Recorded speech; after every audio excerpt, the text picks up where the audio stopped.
नमस्कार छात्रों, मैं दीपेंद्र सिंह, रानी लक्ष्मीबाई कन्या महाविद्यालय, हिंदी विभाग। छात्रों, आज की क्लास में हम प्राचीन काव्य के अंतर्गत मीराबाई के बारे में चर्चा करेंगे। मीराबाई से एक प्रश्न पिछली बार भी आया था और इस बार भी आने की संभावना बनती है। ज्ञात्मकता उनके काव्य में दृष्टिगत होती है। पिछली बार ज्ञात्मकता का प्रश्न था, इस बार हो सकता है काव्यगत विशेषताओं का प्रश्न उनका आ जाए। तो उनके काव्य की कुछ विशेषताओं के बारे में आज के प्रश्न के अंतर्गत हम चर्चा करेंगे छात्रों। उससे पहले मैं बताऊं आपको मीराबाई के बारे में। मीरा जी का जन्म 1498 ईस्वी के आसपास मेड़ता में राजा रतन सिंह के यहाँ हुआ। प्रारंभ से ही उनके घर में साधु संतों का आना जाना रहा और माता पिता के द्वारा कृष्ण की भक्ति के बारे में निर्देशित किया गया। तो मीरा के बाल्यकाल से ही कृष्ण की भक्ति का उनके हृदय पर एक गहरी छाप चली गई थी और उसी का प्रभाव उनके संपूर्ण जीवन पर लगभग दिखाई देता है। छात्रों, मीरा ने कोई एक प्रबंध काव्य नहीं लिखा है, वो अपने हृदयगत अनुभूतियों को मुक्तक काव्य के रूप में लिखती गई। इस प्रकार उनका संपूर्ण काव्य मुक्तक काव्य ही कहलाता है। हम मीरा की काव्यगत विशेषताओं में बात करें तो सबसे पहले उनकी काव्य की जो विशेषता दृष्टिगत होती है अनुशीलन करने पर, नाम रूप महिमा। मीरा जी ने सगुण भक्ति की और कृष्ण भक्ति काव्य परंपरा से मीरा जी जुड़ी। भक्त कवियों में मीरा जी की गिनती होती है।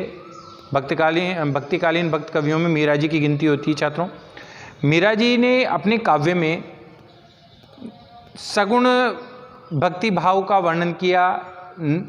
वो सबसे ज़्यादा श्रेष्ठ नाम सुमिरन स्मरण आदि और को ही श्रेष्ठ मानती थी।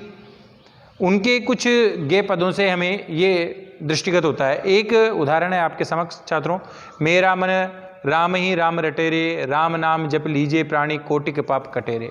यानी ये गेय पद की जो पंक्तियां हैं ये बताती है कि मीरा सिर्फ और सिर्फ नाम सुमिरन को और राम नाम महिमा को ही श्रेष्ठ मानते हुए हमेशा अहरनिश स्मरण में ही वो लगी रहती थी, शुद्ध भाव से, कि मेरा मन हमेशा राम के नाम में रटने में ही लगा रहता है। राम नाम जपने से क्या होता है, करोड़ों पाप नष्ट हो जाते हैं। इस प्रकार का संदेश देती हुई लोगों को राम नाम स्मरण करने का संदेश, जप नाम रूप महिमा का गुणगान उन्होंने अपने काव्य के माध्यम से किया। छात्रों, आगे हम बात करते हैं भक्ति भावना। मीरा जी की भक्ति भावना माधुर्य भक्ति भाव थी। वो अपने आराध्य श्री कृष्ण को प्रियतम के रूप में मानती और प्रियतम के रूप में मानती हुई उसी प्रकार की भक्ति उन्होंने अपने पदों के माध्यम से परिलक्षित की है। अपने पदों में कांत और माधुर्य भाव भक्ति उन्होंने दिखाई है। उसकी एक वानगी आपके सामने, मेरे गिरधर मैं गिरधर के घर जाऊं, गिरधर मारो सांचो प्रीतम देखत रूप लुभाऊं, मेरो गिरधर गोपाल दूसरों न कोई। ये भी आपने सुना है छात्रों। इन सब पदों से ये प्रतीत होता है कि वो अपने प्रियतम से माधुर्य कांत भाव की भक्ति वो करती थी। अपने आराध्य को ही सब कुछ मानते हुए अहरनिश हमेशा उनके गुणगान और उनके प्रसन्न करने के उद्देश्य से अपनी भावों को काव्य के रूप में सृजन करती रहती थी।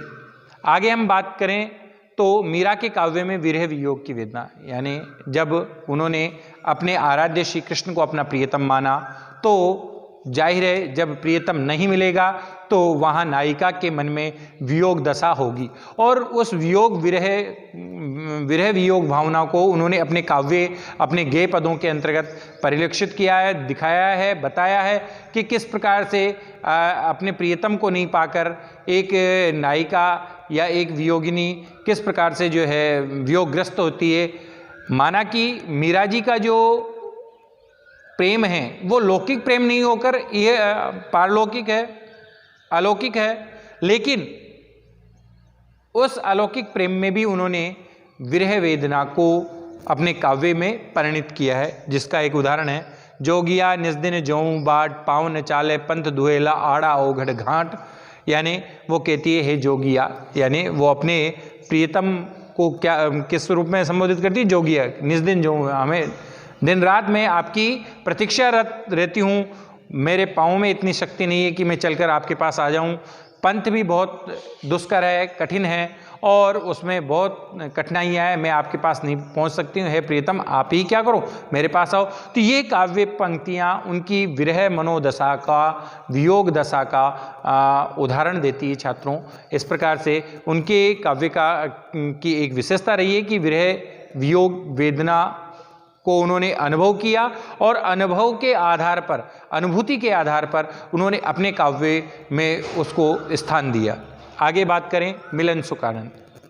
जब कोई वियोगिनी नायिका वियोगग्रस्त होती है तो उसे मिलन की कल्पना भी करती है और उस आनंद को प्रकट भी करती है। वैसा ही मीरा जी ने भी अपने काव्य गे पदों के अंदर किया। मीरा ने अपने गे पदों के अंतर्गत बताया कि मिलन का किस प्रकार का सुख होता है, उसका आनंद कैसा होता है, क्योंकि मीरा के प्रियतम तो वैसे भी अलौकिक हैं।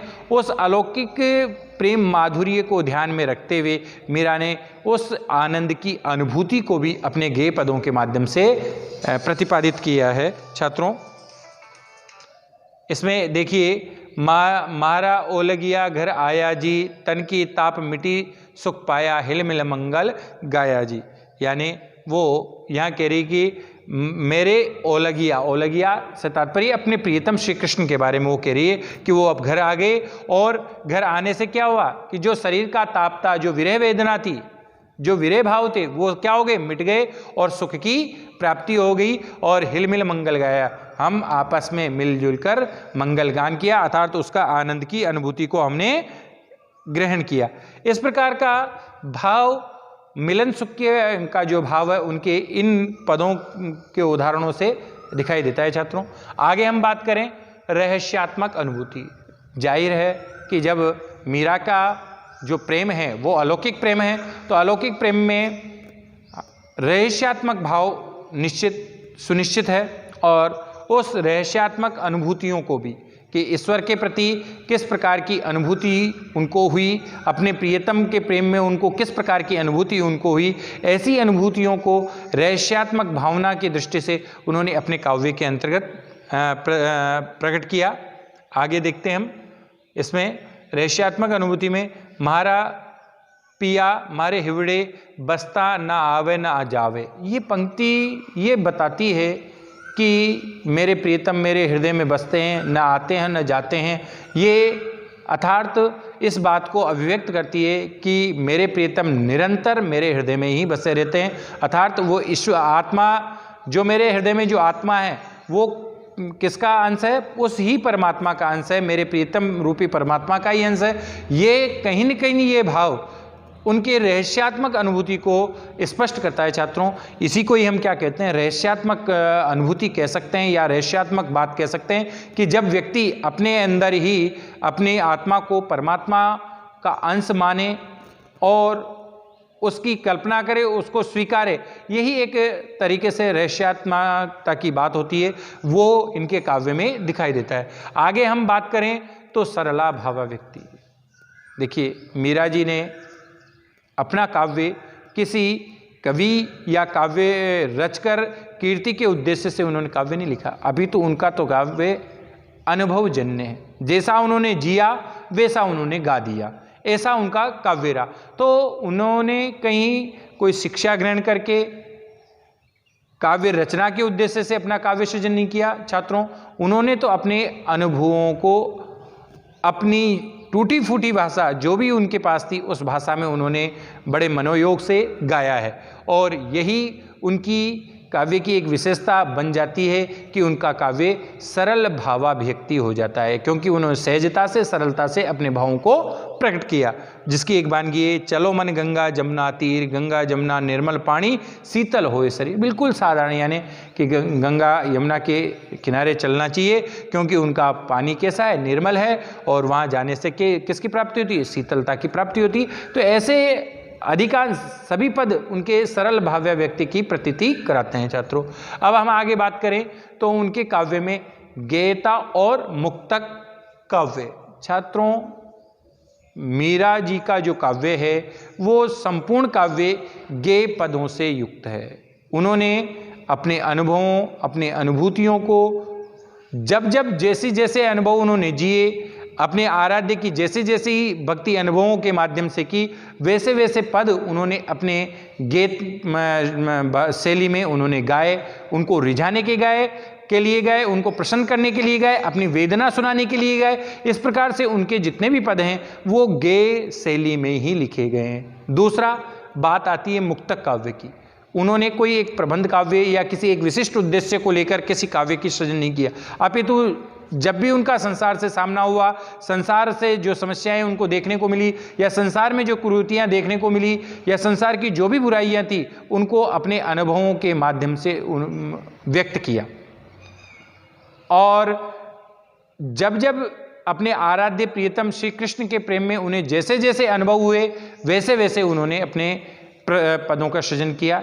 मीरा जी के बारे में कहा जाता है छात्रों कि वो भगवान श्री कृष्ण गिरधर गोपाल की मूर्ति जो बाल्यकाल में उनके माता पिता ने उनको दी थी, उस मूर्ति के सामने ही हमेशा उनको रिझाने, प्रसन्न करने के उद्देश्य से गाया करती थी, नाचा करती थी। इस कारण उनका जो समस्त काव्य अनुभूति जन्य में और अनुभवों पर आधारित है, इसलिए उनका संपूर्ण काव्य मुक्तक काव्य की श्रेणी में रखा जाता है, मुक्तक काव्य की श्रेणी में ही आता है। बात करते हैं हम अलंकारों की।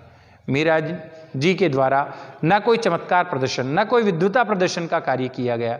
अलंकारों का ज्ञान उनको था या अलंकार सहजता से ही उनके काव्य में परिणित हो गए, ये विधाता ही जाने। और हमें उनके काव्य में कुछ काव्य पंक्तियों में कुछ अलंकारों की अनुभूति होती है। उनके कुछ उदाहरण मैं आपके समक्ष रखता हूँ। मोहन मूरति सांवरी सूरत नैना बने विशाल, ये अनुप्रास अलंकार इस काव्य पंक्ति में छात्रों परिलक्षित होता है। वैसे ही आगे हम बात करें, भज मन चरण कमल अविनाशी, यहाँ चरण कमल पद जो है रूपक अलंकार की प्रतीति कराता है। रूपक अलंकार इनके इस जो है काव्य पंक्ति में दृष्टिगत होता है छात्रों।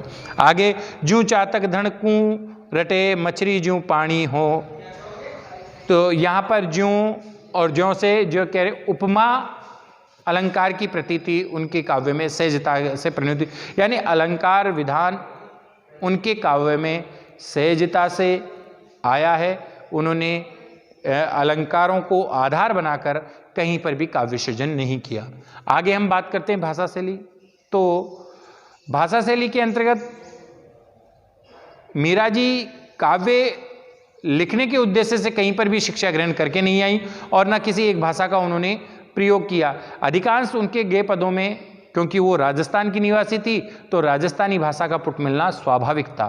उनकी काव्य में सभी पदों में जो है राजस्थानी भाषा परिलक्षित होती। साथ साथ उनकी भाषा में गुजरात और ब्रज भाषा के शब्दों का भी प्रयोग हुआ है। छात्रों, इनकी भाषा शैली कहीं कहीं पर संकलनकर्ताओं के द्वारा भी इनके पदों में कुछ पंक्तियों में अपने अनुसार शब्दों को जोड़ दिया और हटा दिया गया है। इसलिए इनकी संपूर्ण जो भाषा शैली अगर हम बात करें तो इनके काव्य के अंतर्गत केवल राजस्थानी भाषा और ब्रज और गुजराती भाषा के शब्द हमें दिखाई देते हैं। आगे हम बात करते हैं इनकी अगली विशेषता, प्रतीक परंपरा। प्रतीक विधान, प्रतीक परंपरा इनके काव्य में दिखाई देता है, यानी प्रतीकात्मक शैली में इन्होंने काव्य लिखा है या इनके काव्य में प्रतीक विधान स्वाभाविक रूप से ही दिखाई दिए हैं। जो पंक्ति हम देख सकते हैं, पचरंग चोला पहर सखी में झिरमिट खेलन जासी। यहाँ पचरंग चोला आदि जो शब्द हैं ये रहस्यात्मक अनुभूति को कराने वाले शब्द हैं और इन शब्दों में कहीं न कहीं कोई प्रतीक युक्त बात दिखाई देती है, प्रतीकात्मक अभिव्यंजना दिखाई देती है। किसी एक विशेष उद्देश्य की ओर ये शब्द प्रतीक के रूप में प्रयोगित हुए हैं, तो इनके काव्य में प्रतीक परंपरा का भी विशेषता हमें परिलक्षित होती है। छात्रों, ये समस्त विशेषताएं मीरा जी के काव्य की विशेषता हैं। अब अगर काव्यगत विशेषता से प्रश्न सीधा आ जाए तो आप ऐसे पॉइंट टू पॉइंट आपको आंसर देना है, अंततः निष्कर्ष लिखना है कि उनके काव्य में इस प्रकार की सभी विशेषताएं दिखाई देती है और उनके जो काव्य है वो संपूर्ण अनुभूति जन्य है, जैसा उन्होंने अनुभव किया और वैसा ही सहज और सरलता के साथ अपने काव्य में मुक्तक काव्य के रूप में परिणित कर दिए। ये एक निष्कर्ष के रूप में हम दे सकते हैं। अगर इस प्रश्न को वो घुमाकर ये भी कह दे कि कला और भाव पक्ष का वर्णन की, तो यहाँ पर सरला अभिव्यक्ति को तो आप सब भाव पक्ष के अंतर्गत रख सकते हैं और बाकी के जितने भी पॉइंट हैं उनको आप छात्रों कला पक्ष में रखकर भी इस प्रश्न का आंसर दे सकते हैं। धन्यवाद।